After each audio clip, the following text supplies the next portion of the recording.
earthly life is only one short day when compared with eternity. Everything we do along the way paints a sunset that we shall see. Heavenly sunset. But the book opens with the words, the revelation of who?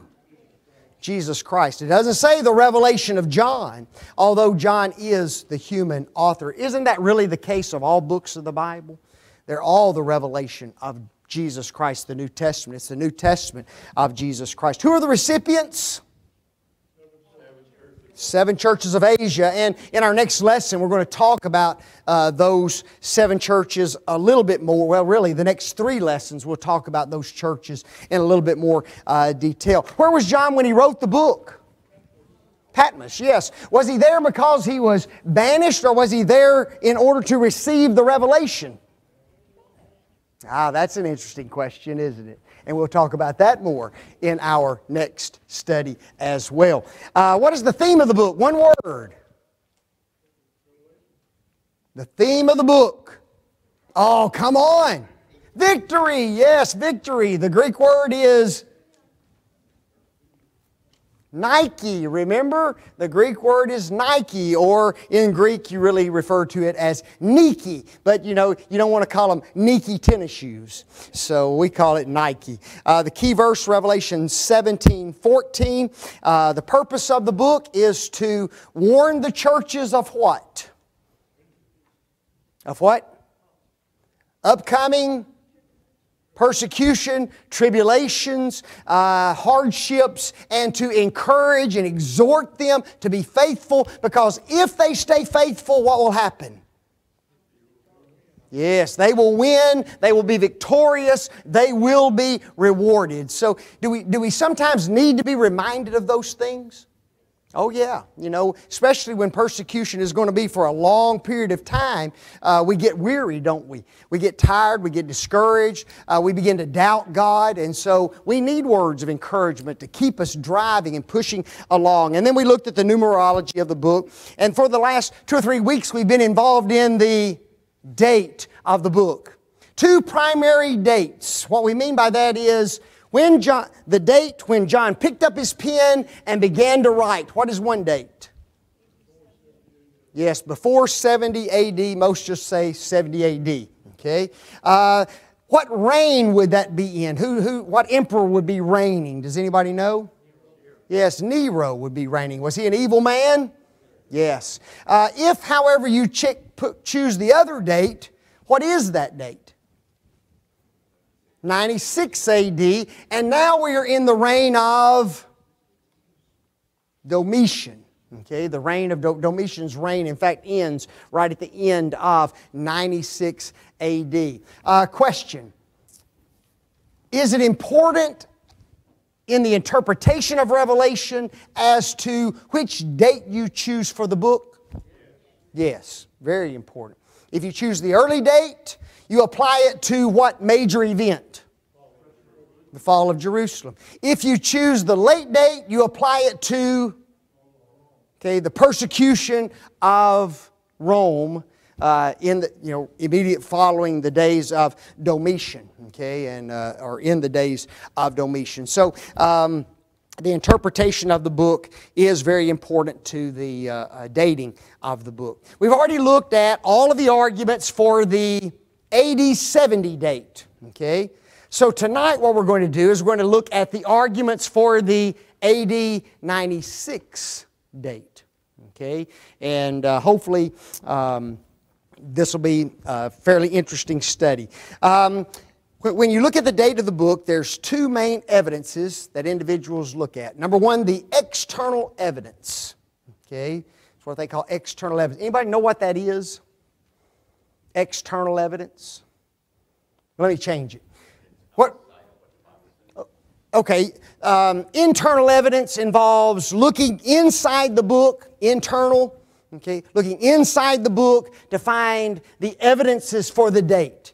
The external evidences are those that are outside the Bible. Well, what are those?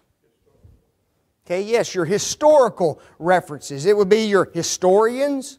It would be your church fathers. Those are individuals who were writing, well, they were members of the church, writing in the 2nd, 3rd, 4th centuries. And so that means they were very close to the events, a lot closer than we are. And so you have a tendency to trust the things that they say.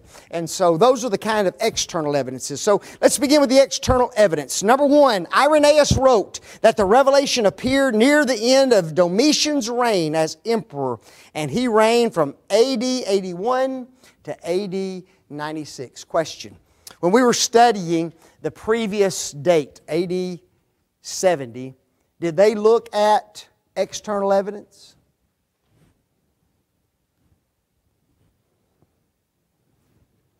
Nobody remembers? Oh, no. Yes, they looked at external evidences too. So here's the deal. You have external evidence that says the book was written before AD 70. You have external evidence that says the book was written in the reign of Domitian. So that's the late date. So this is why this dating is so difficult, folks. Okay? It's just very, very hard. We'll talk a little bit more about that in just a minute. Notice the next point, Origen. Okay? Origen is very early. He's in the 1st century, the 2nd century writer, and very close to John. And Origen makes, well, let me just read what I said. Origen places John's banishment to Patmos during the reign of Domitian. Now, if you're arguing with someone about the date of the book, this is one thing they're going to say. Okay? They're going to say, now wait a minute. Eusebius says that what? Irenaeus says that the book was written in the reign of Domitian. Origen says that John was banished to the Isle of Patmos in the reign of Domitian. You see, they're going to bring up these arguments. How many of you have ever read a church father? Now look at there. Not one person. Well, I bet you Maynard has read a couple of the church fathers. Okay? Most of us have never read the church fathers. So here an individual is making an argument based on the church fathers. You've never read it, and so all you can do is what? You either accept it as truth or you go check him out, don't you? Okay, and see if what was said to you is the truth. And but how many of us would do that? Very few. We don't have the resources. We don't have the time, we think. Okay, but guys, you better go check out the things that are told to us, hadn't we? But that would be one of the statements that they would make. Notice this next one. I find this is a very interesting point. Evidence indicates that the church at Smyrna, is that one of the 7? Yes, that's one of the 7. Was not established or may not have existed until after AD 60 to 64. Wow. That's pretty late, isn't it? AD 60 to 64, that's pretty late. And it only allows 10 years until what? The destruction of the city of Jerusalem. So the point that is made is that this church, when you read the Revelation, appears to have been a very well-established church. Can a church be well-established in 2 or 3 or 4 years? It's going to be pretty hard to do, guys, really and truly. To go through the process of being, living, active, growing, and then reach that pinnacle to the point where problems really start to come into congregations and there be internal struggles and things within the church. That usually takes quite a bit of time in order for that to develop. I bet if you went back and you looked at the history of OceanSide, when OceanSide first started, I bet OceanSide had numerous years of just growth and prosperity and excitement and unity, didn't you? How many years would you say, Bill or Larry?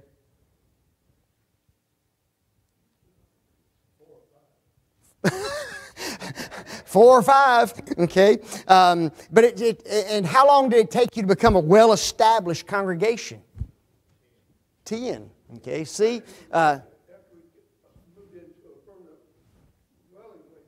Yes. Once we got settled into the communities we're going to represent, then we began to experience growth from the Navy and from the community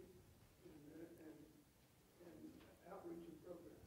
And see, all that takes time. Okay? So if Smyrna was not established until, say, AD 64, now John's writing to them, they say, right before AD 70? How could they be so well established to have these kind of problems and struggles in the congregation? Now, if you're looking at an AD 96 date, now I've got what? 30, 35 years that church has been there. Now we're looking like the OceanSide congregation, and you can have some troubles and struggles and problems by that point in time, can't you? So that's one of the arguments that they use for the late date, that Smyrna was established later. Let's look at some of the other arguments for the late date. McDowell points out that Nero persecuted the church at Rome, but Domitian persecuted the church out in the provinces. Okay? Where were these 7 churches located? In Rome or out in the provinces? Out in the provinces. So they would say, see there, if you really look at it, here he is warning who? He's not warning people in Rome. He's warning people where? Out in the provinces about the struggle and the persecutions that are going to come. So that's one of the points that they make as to a later date. Notice this next one. Laodicea is a wealthy church. Okay? Revelation 3:17 says this, "Thou art rich and increased with goods and have need of nothing." Okay? Now let me ask you something. Do infantile churches usually have that luxury? No. Infant churches struggle with finances at first, don't they? It's very difficult. When you go back and you talk to some of the older members here, there were a lot of providential things that transpired for this congregation to finally become well established. Okay, because a lot of times they'd shake their heads and they're wondering, where are we going to get the money to do all these kind of things? Okay, because we're just not that well established yet. But this church is very rich. Okay, now notice that next point. Tacitus says it was destroyed by an earthquake in AD 60. Okay?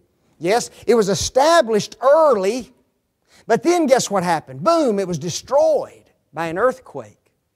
Could it have recovered and been rich and wealthy and prosperous in 3 or 4 years after an earthquake? Maybe, maybe not, right?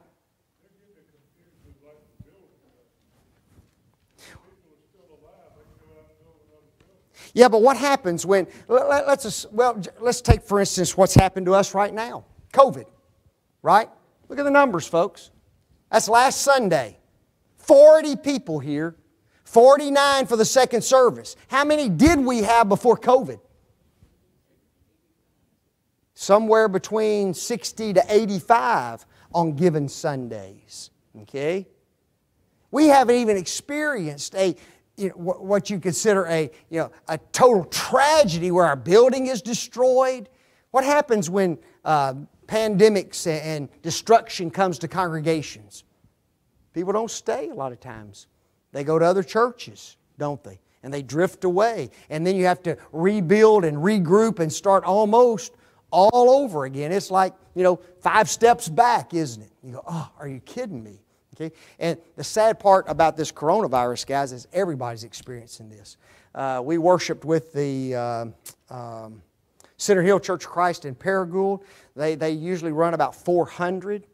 They started meeting about 2 or 3 Sundays ago back in the building for the first time, only having 1 service still like we did for the full month of May.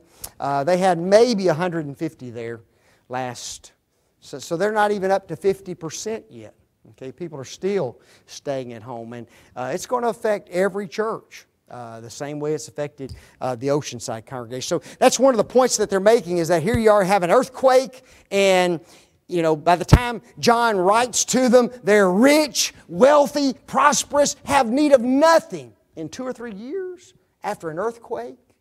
Okay, so some just doubt that could really transpire like that. This next one, to me, is I just don't pay it much mind. But anyway, notice what it says. There's no mention in Revelation of the ministry of Paul. When did Paul die? Does anybody know? Approximately? Yeah, somewhere in there, 64, 65, 66. We don't know exactly, but somewhere in that time frame, okay? And so there's no mention of the ministry of Paul. In other words, it's as if Paul had died and, you know, his legacy's kind of calmed down and no mention of it. Well, if it were written before AD 70, surely there would have been what? Mention of Paul or something in that book, but since there isn't, it must be a later date. Okay? Paul was kept from going to Asia on one occasion of one of the second trips. Right. And then he stopped at Ephesus when the Asian people kind of came to him. Well, he established the church at Ephesus on his second missionary journey and then went back there on his third missionary journey. Yep. Yep. But he was the one who established the church at Ephesus. And we read about that in Acts the 18th, 19th chapters. But no mention. But now, here's the deal, folks. When you talk about something like that, to me, that's very subjective. Okay? Who is really writing these books? Okay? God, Jesus Christ, the Holy Spirit. And God and the Christ and the Spirit, they have a very distinct purpose as to why a book is written. Okay? And just because that book leaves somebody out does not necessarily mean that it was written long after the person died. The Holy Spirit may not have found a need to mention the Apostle Paul in this particular. That's not why he's writing. Okay? It's not a doctrinal treatise per se. Okay? And so it's really not a strong argument in my opinion. Notice this next one. The churches of Ephesus, Sardis, and Laodicea are in spiritual decline in Revelation. If they had been started in the 40s or 50s, the early date would not give them enough years to deteriorate. The late date would. Do you see what most of the arguments are? What do most of the arguments revolve around? The maturity of these 7 churches. They cannot have been mature enough to have these kind of problems and these difficulties in them as early as the early 60s. Okay? They're assuming that which they can't prove, and then they're asserting it. Oh, absolutely. It's not a power. They're not powerful arguments. They sound good, but they're not powerful arguments by any means. Now here's the next one, and to me, if you're really going to, focus on one, this would be the one I would focus on. There is evidence of emperor worship in the book of Revelation. Nero did nothing to insist on emperor worship, while Domitian was the first emperor to take his divinity seriously. Okay, so you'd have to do a little research into emperor worship in order to refute that particular point, wouldn't you? Very, very interesting. Questions or comments?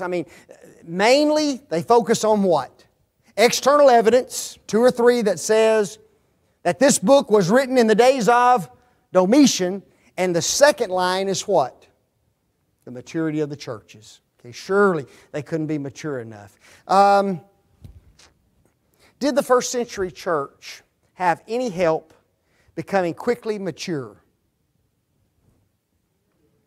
Did the first century churches have any assistance, any help in becoming very quickly mature in who they were?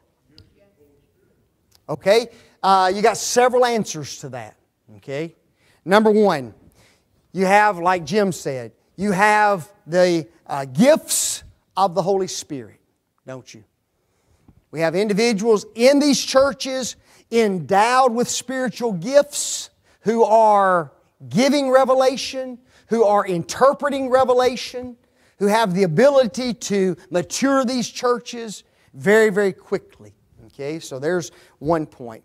Number 2, you have the Jewish nation Was the Jewish nation, well, let me put it this way. After Christianity started, should Jewish churches have matured quickly? Why? Okay, they had the apostles, and we already mentioned that the miraculous aspect of it and things. But, Jim? They kind of slowed down, though, because they couldn't give up the Old Testament. That was a big argument there, right about Acts 15. They were trying to force both new and old together, and that kind of hindered the Jews from actually becoming Christians. It did, but here's my point, okay? Guys, the Jews had been trained for 1,500 years with regard to the New Testament. Jesus said, Moses rejoiced to see my day. Who had they been looking for 1,500 years? The Messiah. They had prophecies, they had types and shadows, didn't they? They had the old law, and every bit of that was a preparation for what? The new covenant, the church. And so once they became Christians, and once they understood the Old Testament revelation, and everything that applies to the first century church, guys, they could have been matured just like that. Did you know that?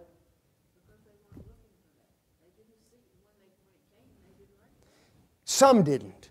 Okay, but what my point is, once they did, and they became Christians, okay, they forsook Judaism, and they became Christians, and they see this stuff, right? Guys, it's not going to take them long to mature. All they have to do is what? Pattern themselves after some of the things in the Old Testament, don't they? You know, we pattern the church after what? The tabernacle. Okay? It's not hard to understand the Lord's Supper. It's not hard to understand the preaching of the Word of God. It's not hard to understand prayer. Why? Because all of those things were in the tabernacle, were they not? In the holy place. It's not hard to understand that we're separated by a veil, right? And the high priest entered into the veil. Who is our high priest? Jesus, who's entered into the heavens for us. You see, they could have matured just like that, couldn't they? And I find it interesting, too, that when Paul went on his first missionary journey, he established churches in places like Iconium, Laodicea, Derbe, and he turned right around and came right back through those same churches, and what did he do? Ordain them elders in every church. How do you do that? How do you ordain elders in a newly founded church unless you have men in those churches who are already spiritually what? Very spiritually mature. They have to be, don't they? You know, they had to meet the qualifications. Paul didn't just put them in because, oh, y'all need elders, let's put them in. No, they met the qualifications. How do you do that unless there are men who are spiritually mature in those congregations to be installed in those offices? And they were, weren't they? And they weren't without elders for very long. So those churches could have matured a lot more quickly than maybe what we think they would have matured at. Okay? Well, you raise a good point on that, but another thing is, didn't Peter have struggles later on, and it was corrected by Paul, where Peter was going back to the circumcision and stuff like that? So even the apostles had difficulties after. Well, they had some troubles. Yeah, there's no doubt about that. You know, the Jerusalem church struggled. You know, they all struggle with issues. But my point is that this argument that they could not have matured very quickly, I just don't believe that. You know, with the things, with the benefits that they had at their disposal, the miraculous gifts, the Jews who were dispersed throughout all the world, Acts the 8th chapter, spiritually minded men who probably were one-time Jews who are now Christians who could be installed as elders very rapidly in those churches could have very quickly matured. And so this argument about they weren't mature enough, I don't know that that's really an argument. Okay, so what I'm really trying to do is destroy that particular argument. Does that make sense? Understand it? Asian churches, they had all Gentiles. Not all of them. Colossians, boy, Colossians is a book that, you know, what's the book of Galatians all about? You know, the churches of Galatia, those are in Gentile churches, but what's the whole discussion about? Liberty in Christ, freedom from the law. You see, Acts 8, the Jews were scattered abroad. Where? Throughout all the world, okay? And there were also synagogues in many places because of the kingdom, what happened to the destruction of the kingdom and being taken into captivity. Jews had been dispersed throughout the entirety of the world. Okay, and not all of them came back to Jerusalem after the destruction or after the captivity by the hands of Nebuchadnezzar. Okay, so Jews were in a lot of places, folks, and these churches, you know, faced both Jewish and Gentile issues within them. Okay, but at least you're thinking that's the good thing. Okay, now I told you we've only touched the hem of the garment on this dating stuff. I mean, I'm serious. I've flown through this. Okay. You got 16 arguments that I gave you, and that's not all of them, for the AD-70 date. If somebody believes in the late date, guess what he has to do? He's got to destroy the arguments of the early date. Well, guess what? When you're reading your commentaries and you're doing your study, that's exactly what transpires. Okay? I gave you one example in the text. Okay? One of the arguments involves the Syriac version of the New Testament. Okay? It's called the Peshitta version of the New Testament. And I set that argument forth in one of our lessons. It was made, notice this, in the what? 2nd century. Now guys, the 2nd century is 100 AD to 200 AD. Got it? Is that pretty close to the 1st century? It's pretty close to the 1st century, isn't it? So here you are, you got this 2nd century version, the Peshitta version, and notice what it says. It says that the revelation which was made by God to John the Evangelist in the island of Patmos, into which he was thrown by Nero Caesar. So you've got the opening of the revelation in the Peshitta version that makes that statement. Okay? So that dates the book when? Early. Doesn't it? So see, individuals who believe in the early date will say, hey, you need to go take a look at the Peshitta version and what it says about the banishment of John. It says that it happened when? In the days of Nero. So that definitely makes an early date, if that's the case. Well, look at the answer. J.W. Roberts writes, one argument which once had force but now is definitely known by biblical scholarship as false is based upon the title statement in the Peshitta version of the New Testament that Nero banished John to Patmos. He goes on to explain that the version did not date from AD 125 but was from Bishop Rabula of Edessa 411 to 435. Uh-oh. The Peshitta version, therefore, did not exist when? In the 1st century. It is now a 5th century document. Is that a little different? That's a little different. Now notice what he goes on to say. It is therefore of late origin and conflicts with all the mass of early evidence. So in other words, the people who use the argument aren't telling you the whole truth about the what? About the Peshitta version. Okay? It wasn't an early document, it's a late document. And so that, that makes a huge world of difference, folks. Okay? So every argument has what? A counter argument. And now I have to go back and relook at the what? The Peshitta version, don't I? And what it had to say about this banishment by John to Patmos. Now, we just gave you some arguments about what? The late date, right? If I believe in the early date, what do I have to do to the late date arguments? I got to destroy them, don't I? You know? Because here's these guys are making all these arguments for a late date, so I've got to go look at that argument and see if it's valid or invalid. If it's invalid, then I refute it, don't I? Now, one of the arguments that we made was that Origen says John was banished to Patmos when? In the days of Domitian. Got that? Now, does that sound like a pretty strong argument? Yes. Now, Origen, there's no doubt about this, Origen is of early date. Okay?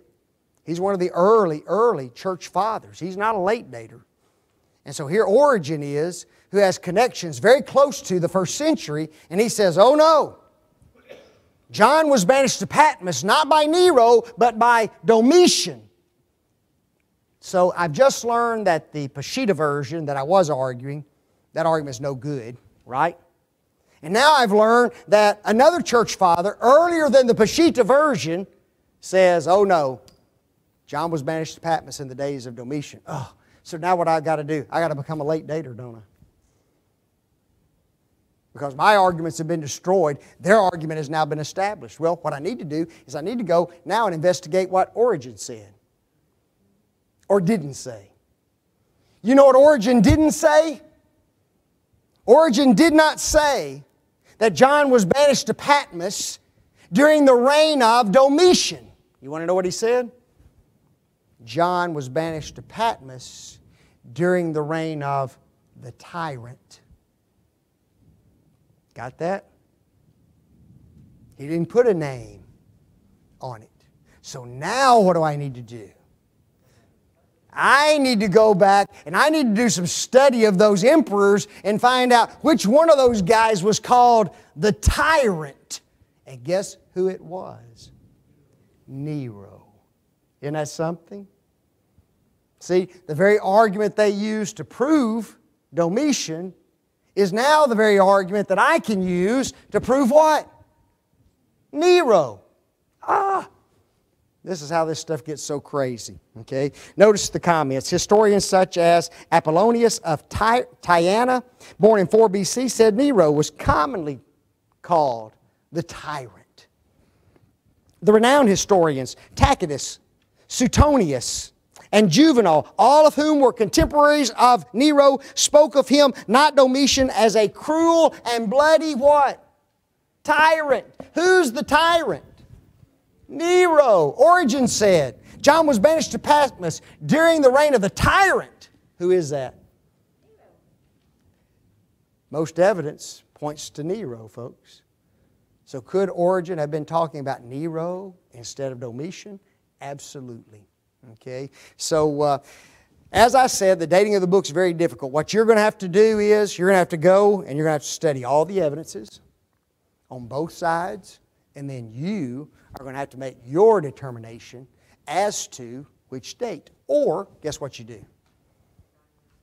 Huh? Well, yeah, we're going to do that anyway. We're going to die. Now, Jeannie's already picked up on my line now. I forgot about that, Jeannie. Yes, you die, go to heaven, ask God. Which date was that? Very good. At least I've got one person I've taught that. I've got one person who knows the definition of grace. She'll never forget it. She's always the one I can rely on. Or you do this. You know both sides of the coin. Okay? You study the Revelation from the standpoint of AD 70. You study the Revelation from the standpoint of AD 96. And you can teach it either way. Okay?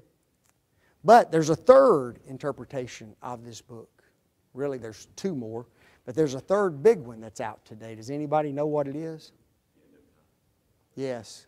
Premillennial interpretation of the book of Revelation.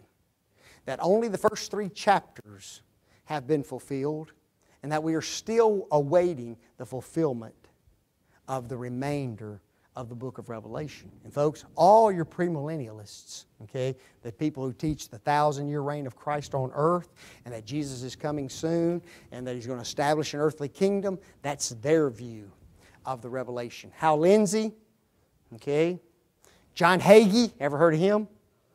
Big guy on television, you know. Who else? I'm trying to think of Others just come to my mind. Billy Graham, his position on this book was premillennial.